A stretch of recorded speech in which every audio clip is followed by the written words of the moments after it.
नमस्कार दोस्तों and welcome back to my channel जहां आपको मिलता है सिर्फ और सिर्फ एंटरटेनमेंट। और आज मैं लाया हूं डेयरडेविल का 5th इशू।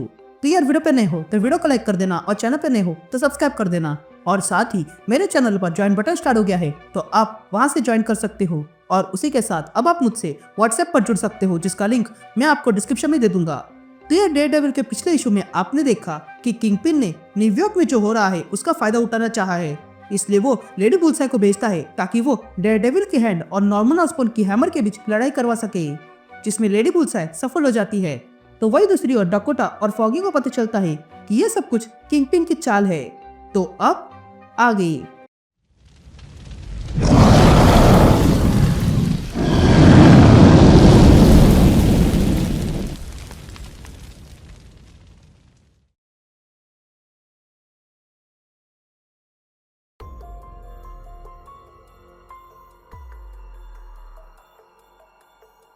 ऑलराइट गैंग, तो इशू की शुरुआत में हम मैट मर्डॉक को देखते हैं जो व्हाइट टाइगर के साथ जापान आया हुआ है। तभी मैट एंजेला से कहता है, जब से हमने न्यूयॉर्क छोड़ा है तब से तुमने कुछ बोला भी नहीं है। जिस पर एंजेला कहती है, तुम्हें समझना चाहिए बात क्या है। जिस पर मैट कहता है, ये हैंड बड़े काम की है, इन्हें नकार दिया तो काम और हार्ड बन जाएगा। जिस पर एंजेला कहती है, मुझे समिट का पॉइंट दिखाई नहीं दे रहा है, तुम अब जिससे मिलने जा रहे हो उसे इजो की तरह तो खत्म क्यों कर देते। जिस पर मैट कहता है, ये हैंड 5 उंगलियों की तरह है, अगर इन्हें मिला दे तो फिस्ट बन जाएगा और इसलिए मुझे इन 5 डैमियों की आवश्यकता है और साथ ही रीजनल वॉर्डलॉर्ड की भी। अगर ये लोग मिल जाए तो मैं अपना प्लान एग्जीक्यूट कर सकता हूँ। जिस पर एंजेला कहती है, तुम्हारा प्लान उन्हें खत्म करने का है क्या, और इसलिए हम यहाँ आए हैं। जिस पर मैट कहता है, ये अथॉरिटीज बिक चुकी है और ये तुम्ही ने मुझे दिखाया था। इन लोगों के कारण ये सिटी मरते जा रही है और इन सब का जिम्मा मुझ पे आ रहा है। ये बातें सुनकर एंजेला कहती है, काश कार्लोस यहाँ होता। जिस पर मैट कहता है, हाँ मैं भी यही चाहता हूँ, पर मेरे पीछे कोई तो होना चाहिए इस शैडोलैंड को बनाने के लिए, इसलिए उसे पीछे रहना है और अभी के लिए मुझे तुम्हारी आवश्यकता है। अब से तुम ही नॉर्थ अमेरिका की डैमियो हो, इसलिए तुम्हारी आवाज ही मानी जाएगी। जिस पर एंजेला कहती है, अगर मैं साफ साफ कहूँ तो तुम जो कर रहे हो उसमें हम ही भरू ना। जिस पर मैट हाँ कहता है। यासिन शिफ्ट होती है और हम जापान देखते हैं जहाँ पर 3 डैमियो प्रैक्टिस कर रहे थे। एक है मकुटो जो यूराशिया से है, एक है तकाशी जो जापान का डेमियो है और तीसरा है युटाका जो अफ्रीका का डेमियो है। लेकिन तभी वहाँ चौथा डेमियो आ जाता है जो है बकुटो जो साउथ अमेरिका का डेमियो है। तभी बकुटो को देखकर युटाका कहता है, तुम क्या हमें इम्प्रेस करने आए हो। जिस पर बकुटो कहता है, मैं यहाँ किसी को इम्प्रेस करने नहीं आया हूँ, बल्कि वो गलती ठीक करने आया हूँ जो तुम तीनों ने अमेरिका में की है। जिस पर युटाका बकुटो से कहता है, गलती, लगता है तुम अपनी सीमा पार कर रहे हो। लेकिन तभी मोकोटो इन दोनों को रोकने लगता है और कहता है, रुक जाओ, इतने सालों से यह हैंड चलते आ रहा है और आज भी हमें एक साथ रहना होगा। तभी तकाशी बकुटो से कहता है, तुम्हें डैमियो का आदेश मानना चाहिए, ठीक वैसे ही जैसे इजांगी मानता था। जिस पर बकुटो कहता है, इजांगी अब मर चुका है और अब मैं ही उसकी जगह पर हूँ। जिस पर युटाका कहता है, हम जानते हैं वो कैसे मारा है और तुम उसके लायक भी नहीं हो। जिस पर बकुटो कहता है, मेरे शत्रु मेरे खिलाफ अफवाह फैला रहे हैं और कुछ नहीं, और वैसे भी तुम्हें अपनी जुबान संभालनी होगी। लेकिन तभी वहां पर मैट आता है और सबको रोकता है और कहता है, बकुटो, अगर तुम्हें इज्जत और आदर चाहिए तो तुम्हें कोई और पेशा चुनना चाहिए। तभी मैट को देखकर सारे डेमियो अपने घुटनों पर बैठ जाते हैं, सिर्फ बकुटो को छोड़कर। तभी बकुटो कहता है, गाइजिन के कदमों पर झुकना मेरे लिए इंसल्ट है। जिस पर मैट कहता है, तुमने मेरा इंसल्ट किया है, इसलिए सारे हैंड के सर्वेंट इकट्ठा हो जाओ। ये कहते ही सारे हैंड के सर्वेंट इकट्ठा हो जाते हैं। तभी मैट इन सब से कहता है, देखो, मैं जानता हूँ आप में से बहुत लोगों को लगता है कि मैं हैंड को चलाने के लायक नहीं हूँ, कुछ तो मुझ पर भरोसा नहीं करते, कुछ को लगता है कि ये सबसे बड़ी गलती है, पर तुम सब लोग एक बात जान लो, मुझे इससे कोई लेना देना नहीं है। अब से मैं ही तुम सबका शोगन हूँ और तुम्हारा ये कर्तव्य बनता है मेरी ऑर्डर्स मानने का। लेकिन फिर भी किसी को मुझ पर शक है तो आने वाले समय में मैं अपने आप को साबित कर दूंगा। लेकिन तभी बकुटो ताली बजाने लगता है और कहता है, ये अच्छा स्पीच था, पर तुम्हारी बातें बेतुकी है, तुमने बस अपने आप को उस पावरफुल बेस पे तैयार किया है, तो तुम काहे क्यों वर्दी हो। हमें ऐसा लीडर चाहिए जो अनकॉम्प्रोमाइज्ड हो और पूरी दुनिया पर राज कर सके। ये सुनते ही व्हाइट टाइगर बकुटो को मारने आती है। ये देखकर बकुटो कहता है, तुम औरत हो और तुम्हारी जगह वही किचन में है। ये सुनते ही व्हाइट टाइगर को गुस्सा आता है और वो हमला करने जाती है। लेकिन तभी मैट उसे रोकता है और बकुटो से कहता है, तुम्हें जो कुछ भी शिकायत है वो समिट में बताना, तब तक कुछ भी उल्टा सीधा किया तो व्हाइट टाइगर तुम्हें नहीं छोड़ेगी। तो बकुटो शांत हो जाओ, और बोलने से पहले जरा सोच लिया करो। जिस पर बकुटा कहता है, बात सोचने की नहीं बल्कि एक्शन करने की है। यासीन शिफ्ट होती है और हम उसी कैसल के नीचे एक जगह देखते हैं जहाँ पर हैंड के कुछ लोग रिचुअल परफॉर्म कर रहे थे।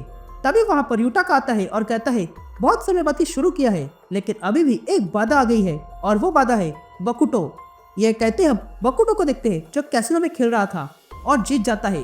फिर उसके बाद बकुटो वहाँ से अपने कार में निकलता है और अपने लोगों से कहता है, देखा मेरा लक हमेशा चमकते रहता है।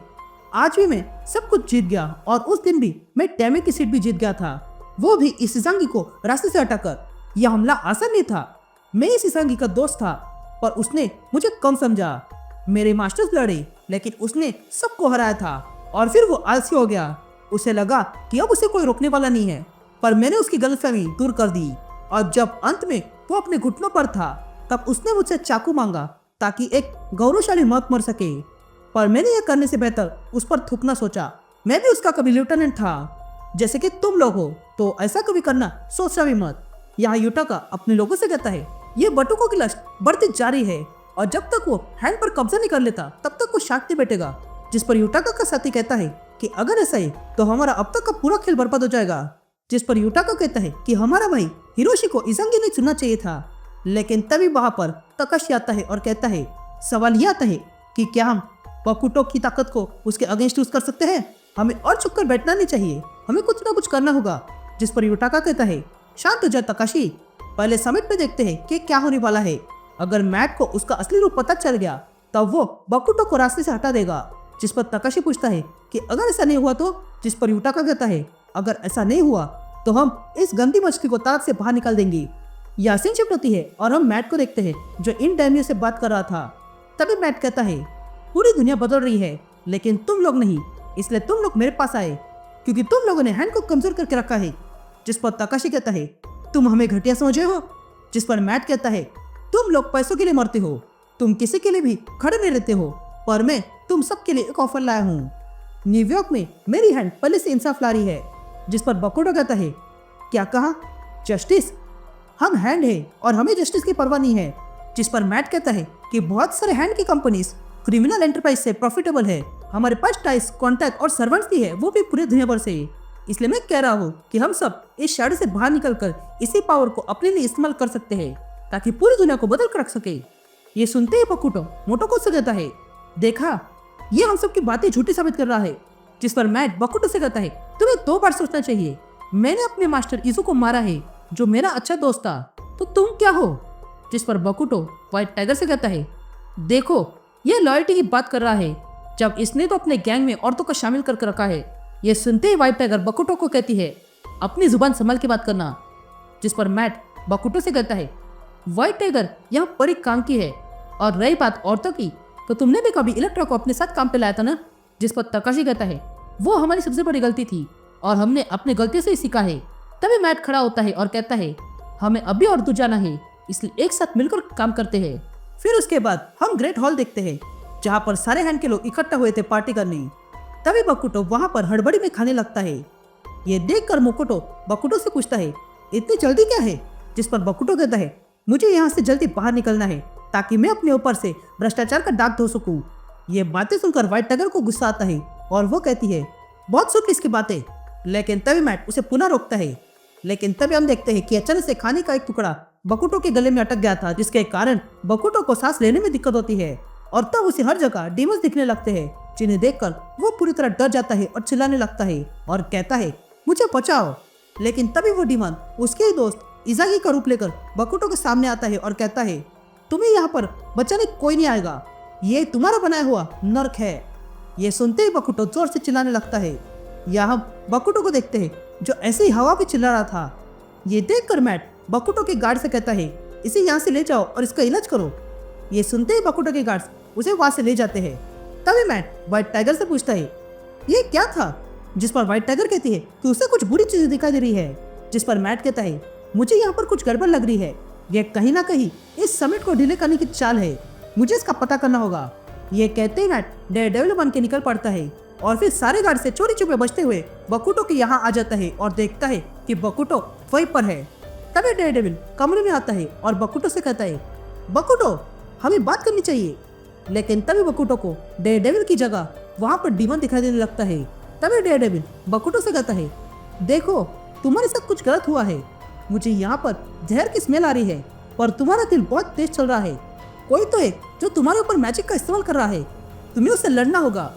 लेकिन तभी बकुटो अपनी तलवार निकालकर डेयरडेविल पर हमला करने जाता है, लेकिन डेयरडेविल उसके वार को डॉज करने लगता है और देखता है कि वहाँ पर अब हैंड के लोग आ चुके हैं।